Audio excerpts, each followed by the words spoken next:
कब और क्यों मनाई जाती है नाग पंचमी? नोट करें सही डेट। नाग देवता को कैसे करें प्रसन्न? भारत में धर्म, संस्कृति और प्रकृति का अनोखा संगम देखने को मिलता है। यहाँ पशु, पक्षियों, पेड़ पौधों को लेकर प्राकृतिक शक्तियों तक की पूजा की जाती है। इन्हीं मान्यता और परंपरा से जुड़ा एक मुख्य पर्व नाग पंचमी है, जो प्रतिवर्ष श्रावण मास के शुक्ल पक्ष की पंचमी तिथि 29 जुलाई को मनाया जाएगा। यह पर्व विशेष रूप से नागों की पूजा के लिए प्रसिद्ध है और भारत के अलावा नेपाल, बांग्लादेश, अन्य हिंदू संस्कृति से जुड़े देशों में भी इसे श्रद्धा से मनाया जाता है। सांप हमें कई मुख्य संदेश देता है। सांप के गुण देखने की हमारे पास गुणग्राही, शुभग्राही दृष्टि होनी चाहिए। भगवान तथा तत्व की ऐसी शुभ दृष्टि थी, इसलिए उन्हें प्रत्येक वस्तु कुछ न कुछ सीख मिली। हिंदू धर्म में नागों का विशेष नागों के देव और रहस्य का प्रतीक माना गया है।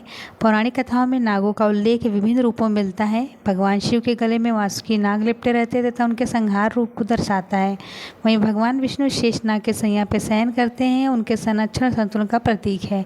महाभारत, रामायण और स्कंद पुराण जैसे ग्रंथों के नागों का वर्णन विशेष रूप से मिलता है। इसलिए नागों की पूजा को देवताओं की कृपा प्राप्ति माध्यम माना गया है। इस दिन नागों को दूध, फल, चावल, दूर्वादि अर्पित किए जाते हैं और विशेष रूप से मंत्रों की आराधना की जाती है। यह श्रावण मास का पर्व है, जो बरसात के मौसम में होता है। इस समय नाग जंतु अधिक संख्या में निकलते हैं। प्राचीन ग्रंथों के अनुसार नाग देवता को प्रसन्न करने से सांप के काटने से बचाव होता है और सुख समृद्धि बनी रहती है।